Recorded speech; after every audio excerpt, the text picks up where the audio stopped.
Pirmā nodaļa. Mani vecāki un agrīnie gadi. Jau kopš neatminamiem laikiem Indijas kultūru raksturo pamatpatiesību meklēšana un vienlaikus to pavadošas mācekļa guru attiecības. Manis paša ceļš aizveda mani pie Kristuma līdzīgā gudrā, kura brīnišķīgā dzīve cauri gadu gadiem ir kā akmenī kalts piemineklis. Viņš bija viens no dižajiem skolotājiem, kur ir Indijas patiesā bagātība. Ierodoties katrā paudzē, tie novērš no savas zemes tādu likteni, kāds bija senajai Eģiptei un Babilonijai.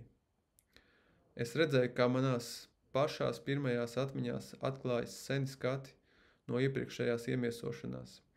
Man atmiņā nāca skaidrs ainas par tālu dzīvi, kurā es biju joks starp Himalaju sniegiem.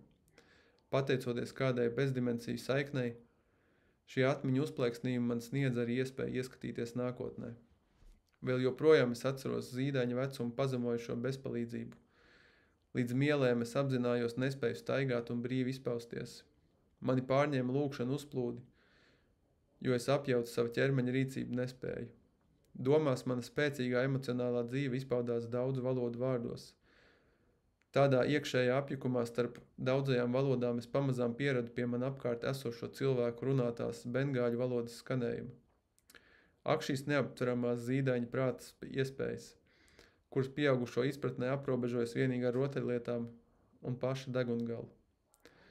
Psiholoģiskais satraukums un nepakļāvīgais ķermenis man noveda pie daudziem nerimtīgu raudu uzplūdiem. Es atceros vispārējo ģimenes apjukumu redzot manas ciešanas. Tomēr mani pārpilda arī laimīgākas atmiņas, mātes glāsti, mani pirmie šļupsti un nedrošie soļi. Šīs agrīnās uzvaras parasti ātri aizmirst, tomēr tās ir dabisks pašapziņas pamats. Manas tālajošās atmiņas nav nekas unikāls. Daudzi jogi, kā zināms, ir saglabājuši apziņu, kuru nepārtrauc krasā pārēj no dzīves uz nāvi un otrādi. Ja cilvēks ir tikai ķermenis, tā zaudējums patiešām ir viņa būtības gals. Tomēr, ja pravieši gadu tūkstošiem ir runājuši patiesību, tad cilvēks savā būtībā ir nemateriāla un visur esoša dvēsele. Lai arī tas ir neparasti, taču skaidrs atmiņas par zīdaiņa vecumu nav ārkārtīgs ratums. Apceļojot daudzas zemes no cilvēkiem, esmu dzirdējis patiesus stāstus par ļoti agrīnas bērnības atmiņām.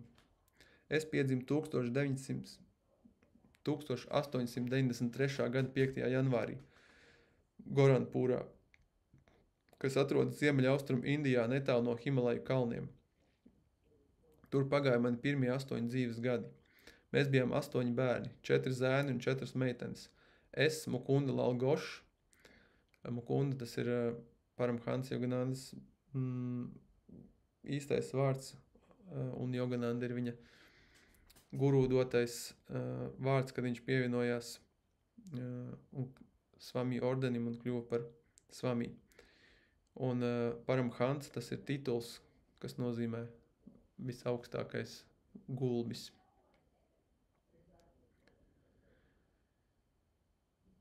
Es, Mukunda Lalgošs, biju 2. dēls un 4. bērns ģimenē. Mans tēvs un māte bija bengāļi un piederēja kšatriju kastai. Kšatrija tas nozīmē otrā kšatriju kasta, sākotnēji valdnieku un karavīru kasta. Viņi abi bija apeltīti ar svētīgu raksturu. Viņu savstarpējā mīlestība bija rāma un cēla un nekad neizpaudās frivioli. Pilnīga saskaņa, kas pastāvēja vecāku starpā, bija miera osta. Laiku pa laikam nemiera pārņemtajiem 8 jaunajiem cilvēkiem. Tēvs Bhagabati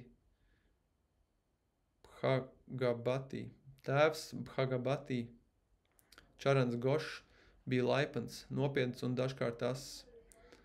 Viņu sirsnīgi mīlot, mēs bērni tomēr ievērojām zināmu cienījumu atturību. Izcils matemātiķis un loģiķis, viņš vadījās galvenokārt no prāta apsvērumiem, bet māte bija sirsnības iemiesojums un mācīja mūs tikai caur mīlestību. Pēc viņas nāves tēvs izrādīja vairāk savu iekšējā maigumu. Tad es pamanīju, ka viņas skatiens bieži vien likās pievēršamies par mammas skatienu. Tad es pamanīju, ka viņas skatiens bieži vien likās pārvēršamies par mammas skatienu. Pateicoties mātes klātbūtnē, mēs, bērni, jau agri izbaudījām svēto rakstu rūgti no saldmi. Māte atapīgi citēja piemērotus stāstus no Mahabharatas un Ramajānas. Tie ir divi senie Indijas eposi. Tieši atbilstošus nepieciešamās audzināšanas nodrošināšanai. Šajos gadījumos sots un apmācība gāja roku rokā. Lai izrādītu cieņu tēvam, pēcpusdienās māte mūs bērnus rūpīgi saģērba, sagaidot viņu mājās no darba. Viņš ieņēma tādu kā priekšsēdētāja vietnieku amatu vienā no lielākajiem Indijas uzņēmumiem – Bengālijas Nagpuras dzelzceļā. Viņa darbs bija saistīts ar ceļošanu. Manas bērnības laikā mūsu ģimene dzīvoja vairākās pilsētās. Māte bija pretīm nākošāka pret trūcīgajiem. Arī tēvs bija labvēlīgi noskaņots, bet viņa cieņa pret likumu un kārtību attiecās arī uz budžetu. Reiz māte 2 nedēļās nabadzīgo barošanai iztērē vairāk nekā tēva ikmēneša ienākumu. Viss, ko es tev lūdzu, tēvs teica, ir tas, lai tava labdarība izpaužas saprāta robežās. Pat nelielu pārmetumu no savu vīru puses māte uztvēra ārkārtīgi smagi. Neizrādot ne mazāko mājienu bērniem par kaut kādām domstarpībām, viņa pasūtīja ekipāžu. Uz redzēšanos. Es dodos uz savas mātes mājām. Mūžcenais ultimāts. Mēs bijām pārsteigti un izplūdām vaimanās. Īstajā brīdī ieradās mūsu tēvocis no mātes puses. Viņš pačukstēja tēvam kādu gudru padomu, kas bez šaubām bija garajos dzīves gados iegūts. Pēc tam, kad tēvs bija izteicis dažus samierināšanās vārdus, māte ar prieku palaida ekipāžu prom. Tā beidzās vienīgās nepatikšanas, kuras es jebkad tiku pamanījis savu vecāku starpā. Bet es atceros arī raksturīgās pārunas. Lūdzu, iedod man 10 rūpīgi kādai nelīmīgai sievietei, kas tikko pienāca pie mājas. Mātei piemita savs īpašs pārliecinošs smaids. Kāpēc 10 rūpijas? Pietiks ar 1. Lai sevi attaisnot, tēvs piebilda. Kad mans tēvs un vecvecāki pēkšņi nomira, man bija pirmā saskara ar nabadzību. Manas vienīgās brokastis pirms jūdzēm tālā ceļu uz skolu bija neliels banāns. Vēlāk universitātē es biju tik lielā trūkumā, ka vērsos pie turīga tiesneša pēc 1 rūpija mēnesī lielas palīdzības. Viņš atteicās, norādot, ka pat rūpija ir no svara. Cik rūgti tev ir atcerēties šīs rūpijas noraidījumu, mātes sirdī acu mirklī dzīma saprātīgs izskaidrojums.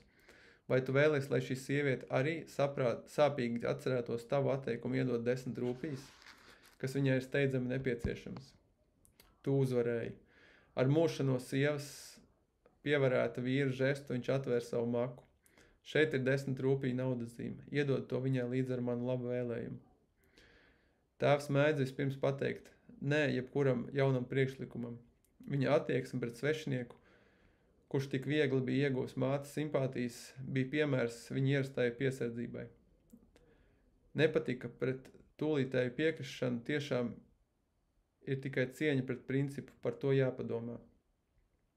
Es vienmēr atceros tēvu savos spriedumos, esam saprātīgi un ļoti līdzsvarotu. Ja savus daudzos lūgumus es varēju pamatot ar 1 vai 2 labiem pierādījumiem to nepieciešamībai, viņš vienmēr padarīja sasniedzamu mani skāroto, vai nu brīvdienu ceļojumu, vai jaunu motociklu.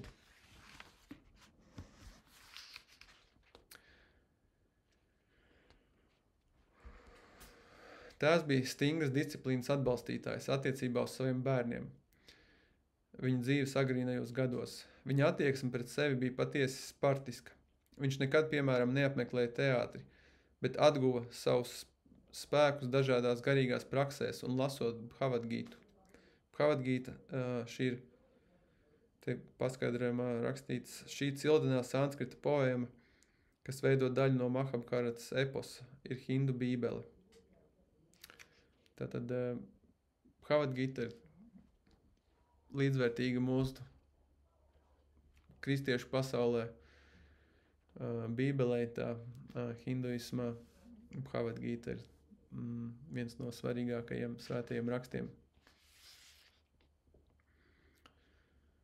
Izvairoties no jebkādas greznības, viņš pieķērās vienam kurpju pārim, kamēr tas kļuva vecs un nelietojams. Kad visi sāk iegādāties automašīnas, arī viņa dēli tās nopirka, bet tēvs bija apmierināts ar tramvaju, ar ko savā ikdienā brauca uz darbu. Tēvs nebija ieinteresēts naudas uzkrāšanā, lai iegūtu varu. Kādu reizi viņš organizēja Kalkutas pilsētas banku. Viņš atteicās gūt sev labumu, nepaturot nevienu no tās akcijām. Viņš vienkārši vēlējās veikt pilsoniskos pienākumus savā brīvajā laikā. Vairākus gadus pēc tam, kad tēvs bija devies pensijā, Indijā ieradās grāmatvedis no Anglijas, lai pārbaudītu grāmatvedības atskaites Bengālijas Nāgpuras dzelzceļā. Pārsteigtais pārbaudītājs atklāja, ka tēvs nekad nebija pieprasījis neizmaksātās prēmijas. Viņš darīja 3 vīru darbu, grāmatvedis ziņoja uzņēmumam.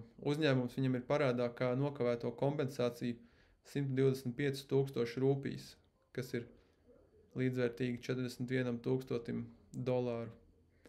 Finanšu, un tas ir dolāru 1890. 900. gados. Finanšu rīkotājs nosūtīja tēvam čeku par šo summu. Tēvs šim jautājumam pievērst tik maz uzmanības, ka viņš par to ģimenei aizmirst pat pieminēt. Daudz vēlāk viņu iztaujāja mans jaunākais brālis Bišnu, kas bija pamanījis bankas ziņojumā lielu noguldījumu. Kāpēc pārlieku sajūsmināties par materiālo peļņu, tēvs atbildēja. Tas, kurš tiecas pēc līdzsvaru sasniegšanas, nejūt ne gavils ne par peļņu, ne arī nomāktību par zaudējumu. Viņš zina, ka cilvēks šajā pasaulē ierodās bez naudas un aiziet bez nevienas rūpijas. Savas laulības dzīves sākumā mani vecāki kļuva lielā skolotāja Lahiri Mahasajas no Varanasī mācekļi. Šī saite nostiprināja tēva dabiski asketisko raksturu. Māte reiz izteica ievērības cienīgu atzīšanos manai vecākajai māsai Romai. Tavs tēvs un es guļam kopā kā vīrs un sieva tikai vienreiz gadā, lai radītu bērnus. Tēvs satika Lahiri Mahasaju pateicoties Abinašam Babu, kurš bija Bengālijas Nāgpuras dzelzceļa līnijas filiāls darbinieks Gorakpurā. Abinašs Babu piepildīja manas jaunās ausis ar saistošiem stāstiem par daudziem Indijas svētajiem. Viņš vienmēr bez izņēmuma tos noslēdz ar cieņas pilniem izteicieniem, godinot savu guru. Tas notika kādā laiskā vasaras pēcpusdienā, kad mēs kopā ar Abinašu sēdējām manas mājas pagalmā, un viņš uzdeva man kādu intriģējušu jautājumu. Vai tu esi kādreiz dzirdējis par neparastajiem apstākļiem, kādos tavs tēvs kļuva par Lahiri Mahasajas mācekli? Ar gaidpilnu smaidu sejā es noraidoši pakratīju galvu. Pirms daudziem gadiem, kad tu vēl nebija piedzimis, es lūdzu savam augstāk stāvošam ierēdnim, tavam tēvam, piešķirt man 1 nedēļas atvaļinājumu no sava amata pienākumu pildīšanas, lai apmeklētu savu guru Varanasī. Tēvs pazobojās par manu ieceri. Vai tu grasies kļūt par reliģisku fanātiķi? Viņš jautāja. Ja vēlies kaut ko sasniegt, koncentrējies uz savu tiešo darbu. Tajā pašā dienā, noskums ejot mājās pa meža ceļu, es satiku tavu tēvu palankīnā. Viņš palaida savus kalpus ar palankīnu un devās kopsolī ar mani. Cenšoties mani mierināt, viņš norādīja, kādas ir priekšrocības tiecoties pēc pasaulīgiem panākumiem, bet es klausījos viņā pilnīgi vienaldzīgi. Mana sirds tikai atkārtoja. Lahiri Mahasaja, es nevaru dzīvot, ja nespēju satikt tevi. Ceļš mūs aizveda uz klusu lauku nostūri, kur vēlās pēcpusdienas saules stari jau vainagoja augstos viļņojošās savaļas zāles stiebrus. Mēs abrīnā apstājāmies. Tur šajā laukā tikai dažu jardu attālumā no mums pēkšņi parādījās mana dižā guru tēls. Bhagabatī, tu esi pārāk bargs pret savu darbinieku. Viņa balss pārsteidzoši skanēja mūsu ausīs. Viņš pazuda tikpat noslēpumaini kā parādījies. Uz ceļgaliem nometies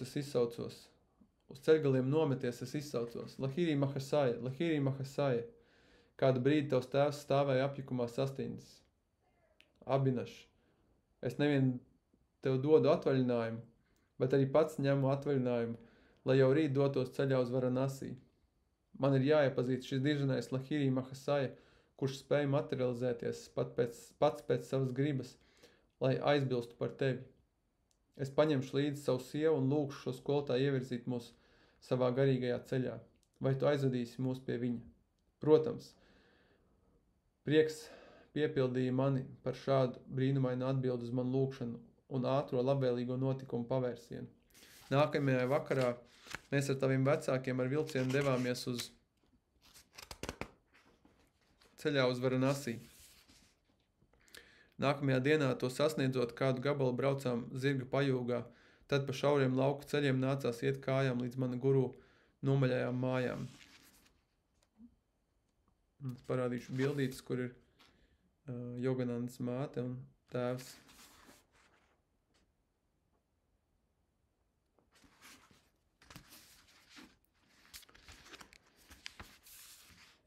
Ieejot viņa mazajā viesistabā, mēs paklanījāmies skolotājiem, kurš sēdēja ieņēmis savu pastāvīgo lotus pozu.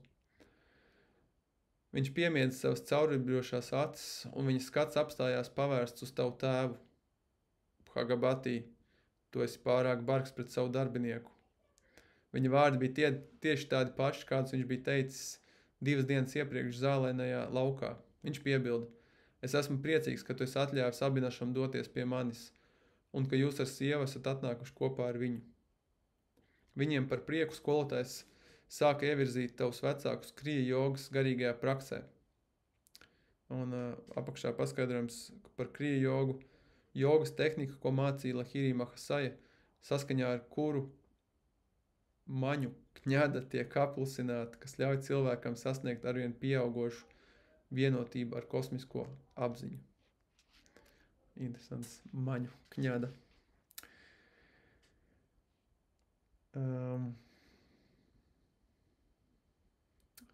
No tās neaizmirstamās dienas, kad redzējām vīziju, mēs ar tavu tēvu kā brāļi mācekļi esam kļuvuši tuvi draugi. Lahiri Mahasajam bija kāda noteikta interese tavā paša dzimšanā.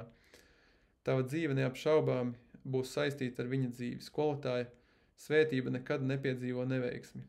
Lahiri Mahasaja atstāja šo pasauli drīz pēc tam, kad es biju tajā ienācis. To saka Paramhans Jogananda. Viņa attēls graznā rāmī vienmēr rotāja mūsu ģimenes altāri dažādās pilsētās, lai kur tēvs bija pārcelts amata pienākumu veikšanai. No rīta un vakarā bieži mūs ar māti varēja redzēt meditējot improvizētās svētnīcas priekšā, ziedojot tīkami smaržojošā sandala koka pastā iegramdētus ziedus. Ar vīraku un mirrēm, kā arī mūsu vienotajām lūkšanām, mēs godinājām dievišķumu, kas bija pilnīgi izpaudies Lahiri Mahasajā. Viņa attēlam bija ārkārtīgi ietekme manā dzīvē. Man pieaugot doma par skolotāju auga līdz ar mani. Meditācijā es bieži redzēju, ka viņa tēls iznāk no mazā rāmīša, pieņemot dzīvu apveidu, nosēžas manā priekšā. Kad es mēģināju pieskarties viņa starojušā ķermeņa pēdām, tas pārvērtās atpakaļ un kļuva atkal tikai par attēlu. Līdz ar bērnības pāraugšanu zēna gados es atklāju Lahiri Mahasaju, pārveidotu savā prātā no maza attēla, ieslodzīta rāmī par dzīvu apgaismojošu klātbūtni. Es bieži viņu lūdzu savos pārbaudījumu vai neskaidrību brīžos, atrodot sevī viņa mierinājumu ceļu. Sākumā es skumu, jo viņš vairs nebija fiziski dzīvs, taču līdz ko es sāku atklāt viņa slēpto visur esamību, es pārstāju nožēlot. Viņš bieži bija rakstījis saviem mācekļiem, kas pārāk stipri vēlējās viņu satikt. Kāpēc doties, lai apskatītu manu miesu un kaulus, ja es esmu vienmēr jūsu kutaštas redzes laukā? Kutašta tas ir garīgā redze, punktā starp uzacīm. Aptuveni 8 gadu vecumā es tiku svētīts ar brīnišķīgu dziedināšanu caur Lahiri Mahasajas fotografiju. Šī pieredze pastiprināja manu mīlestību. Atrodoties mūsu ģimenes īpašumā, Itshapurā, Bengālijā, es saslimu ar aziātisko holēru. Mans stāvoklis bija bezcerīgs, ārsti nekādi nespēja palīdzēt. Sēžot pie manas slimību gultas, māte izmisumā ieteica man skatīties uz Lahiri Mahasajas bildi, kas bija pie sienas virs manas galvas. Paklanies viņam domās, viņa zināja, ka es biju pārāk bezspēcīgs, lai pat sveicienam paceltu rokas. Ja tu patiešām izrādīsi savu pielūgsmi un iekšēji nometīsies viņa priekšā ceļos, tava dzīvība būs glābta. Es vērsos viņa fotogrāfijā un ieraudzīju tur žilbanošu gaismu, kas aptver manu ķermeni un visu telpu. Mana sliktā dūša un citi nepakļāvīgie simptomi izzuda. Man bija labi. Tajā pašā brīdī es jūtos pietiekami stiprs, lai noliektos un pieskartos mātes kājām, atzinībā par viņas neizmērojamo ticību savam guru. Māte vairākas reizes paspieda savu galvu piespieda savu galvu pie nelielā attēla. Ak, visur esošais skolotāji, es pateicos tev, ka tava gaisma ir dziedinājusi manu dēlu. Es sapratu, ka arī viņa bija lieciniece spožajai gaismai, caur kuru es uzreiz biju atguvies no slimības, kura parasti beidzas letāli. Viena no manām visdārgākajām lietām ir tieši šī fotogrāfija.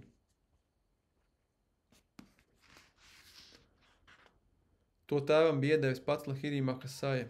Tai piemīt svētas vibrācijas. Attēlam ir brīnumaina izcelsme. Man par to pastāstīja māceklis, tēva brālis Kalī Kumars Rojs. Šķiet, ka skolotājam bija nepatika pret to, ka viņš tiek fotografēts. Neskatoties uz viņa iebildumiem, reiz tika uzņemts attēls ar viņu un viņa pielūdzēja grupu, ieskaitot Kalī Kumaru Roju.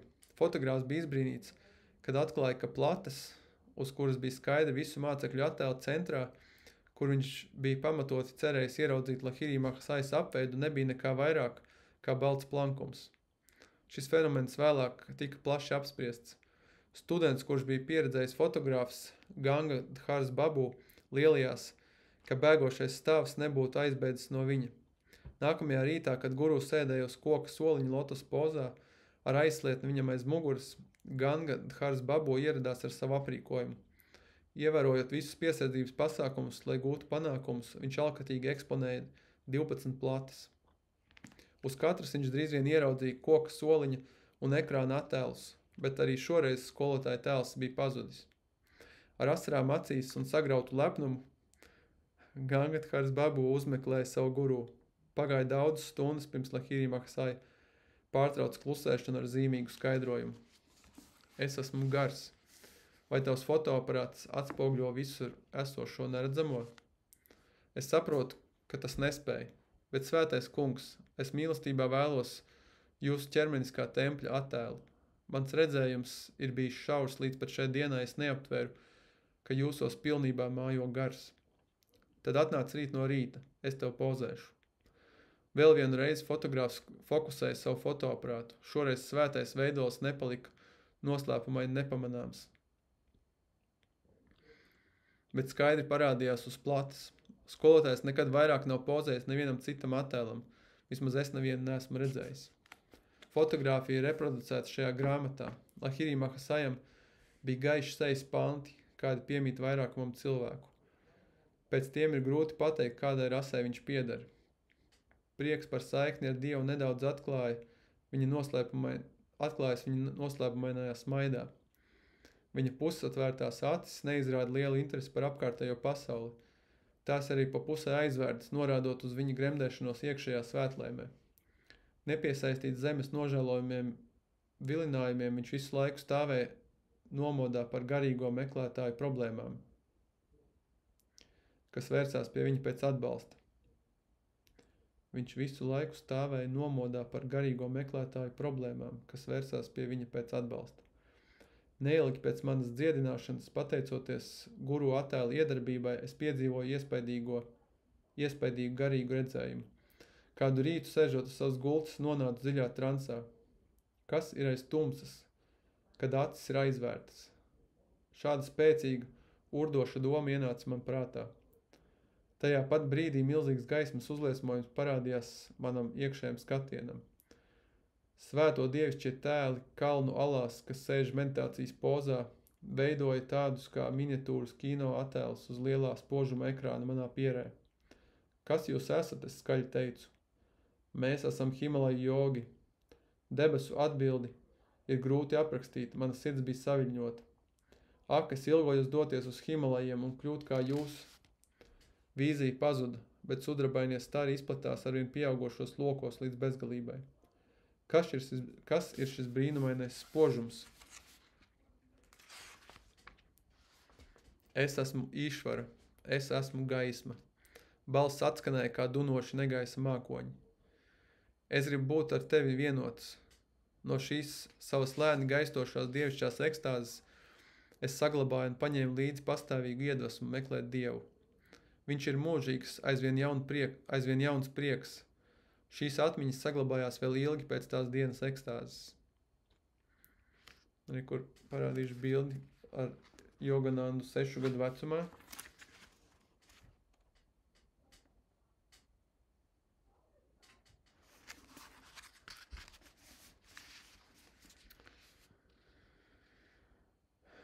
Vēl kādas senas atmiņas ir ārkārtīgi nozīmīgas, un es tās burtiski nesu līdz pat šai dienai kā rētu. Kādā agrā rītā mēs ar savu vecāko māsu Umu sēdējām zem nīma koka mūsu Gorakpuras pagalmā. Viņa palīdzēja man bengāļu abeces apgūšanā, bet tajā pašā laikā man skatienu piesaistīja tuvējie papagaļi, kas knābāja nogatavojušos nīma koka augļus. Uma žēlojās, ka viņai uz kājas ir augonis, un aizgāja pēc trauciņa ziedi. Es arī uzsmērēju mazliet ziedus uz savu apakšdēlumu. Kāpēc tu lieto zāles uz veselas rokas? Nu, zini, māsiņa, es jūtu, ka man rīt būs augonis. Es pārbaudu tavus ziedus tās vietas, kur augonis parādīsies. Ak, tu mazais meli, māsiņa nesauc mani par meli. Gan tu pat redzēsi, kas notiks no rīta. Mani pārņēma sašutums. Uma noklausījās, tad vēl 3 reizes atkārtoja savas dzēlīgās piezīmes. Nelokām apņemšanās skanēja manā balsī, kad es lēni atbildēju. Ar savas gribas spēku es paziņoju, ka rīt man uz rokas būs prāvs augonis tieši šajā vietā, un tavs augonis uztūks 2 reizes lielāks par tā pašreizējo apmēru. No rīta atklājās, ka man ir pamatīgs augonis norādītajā vietā, bet Umas augonis bija 2 tik liels. Ar spalvu kliedzienu pār lopām mana māsa steidzās pie mātes. Mukunda nodarbojas ar burvestībām. Māte mani bargi piekodināja nekad nelietot vārda spēku, lai darītu ļaunu. Es vienmēr esmu atcerējies viņas padomu un tam sekojis. Mans augonis tika ārstēts ķirurģiski. Manām rēta, kas palika pēc ķirurģiskās iejaukšanās, ir redzama vēl šodien uz manas labās rokas apakšdāma un ir pastāvīgs atgādinājums cilvēka izteiktā vārda spēkam. Šie vienkāršie un šķietami nekaitīgie izteikumi Umai izteikti ar dziļu koncentrāciju glabāja sevī pietiekami daudz apslēpta spēka, lai eksplodētu kā spridzeklis un izraisītu noteiktas, diemžēl kaitīgas sekas. Es vēlāk sapratu, ka vārda vibrācijas eksplodējušais spēks varētu tikt gudri vērsts, lai atbrīvotu savu dzīvi no šķēršļiem un tādējādi darbotos neradot ne rētas, ne pārmetumus. Mūsu ģimene pārcēlās uz Lahoru, Pendžabas provincē. Tur es iegūtu dievišķās mātes attēlu dievietes Kalī veidolā. Tas svētīja nelielu, neformālu svētnīcu uz mūsu mājas balkonu. Mani pārņēma nepārprotama pārliecība, ka ikviena mana lūkšana izteikta šajā svētajā vietā piepildīsies. Kādu dienu stāvot šeit kopā ar Umu, es vēroju, kā 2 zēni laida pūķus pāri ēku jumtiem, kurus no mūsu mājas šķīra ļoti šaura ieliņa. Kāpēc tu esi tik kluss? Uma rotaļīgi pagrūda mani. Es tikai domāju, cik brīnišķīgi ir tas, ka dievišķā māte dod man visu, lai ko es lūgtu. Es domāju, ka viņa varētu iedot tev šos 2 pūķus, mana māsa ironiski pasmējās. Kāpēc ne? Es pie sevis sāku skaitīt lūkšanas, lai iegūtu tos savā īpašumā. Indijā tiek rīkotas sacensības ar pūķiem, kuru auklis tiek pārklāts ar līmi un sasmalcinātiem stikliem. Katrs spēlētājs ar savu auklu mēģina saraut pretinieku turēto auklu. Atbrīvotais pūķis laižas pāri jumtiem, un to notvert ir ļoti jautri. Tā kā mēs ar Umu bijām uz balkona padziļinājumā, pār kuru stiepjas jumts, likās neiespējami, ka atbrīvotais pūķis varētu nonākt mūsu rokās. Tā auklē, protams, būtu jānokarājas no jumta. Spēlētāji celiņa otrā pusē sāka savu sacensību. Viena aukla tika pārgriezta un pūķis uzreiz laidās manā virzienā. Pateicoties tam, ka vējš pēkšņi pierima, pūķis brīdī palika nekustīgs. Tajā mirklī aukla pamatīgi sapienās kaktus adatās, kas atradās uz pretējās mājas jumta. Izveidojas gara, ideāla cilpa, lai es varētu to satvert. Es pasniedzu balvu Umai. Tā bija tikai neparasta sagadīšanās, nevis atbildes tavām lūkšanām. Ja arī otrs pūķis atlidos pie tevis, tad es ticēšu. Māsas tumšās acis pauda lielāku pārsteigumu nekā viņas vārdi. Es intensīvi turpināju skaitīt lūkšanas. Spēcīgi rāviena rezultātā otrs spēlētājs pēkšņi zaudēja savu pūķi. Tas dejojot vējā virzījās uz manu pusi. Mans vērtīgais palīgs kaktus atkal izlīdzēja, izveidojot pūķa auklā nepieciešamo cilpu, ar kuras varēju to satvert. Es pasniedzu Umai savu otro trofeju. Patiesi, dievišķā māte tevī klausās. Tas viss man šķiet pārāk biedējoši. Māsa aizskrēja prom, kā izbiedēta stirna. Nodaļas beigas. Līdz nākamajai reizei.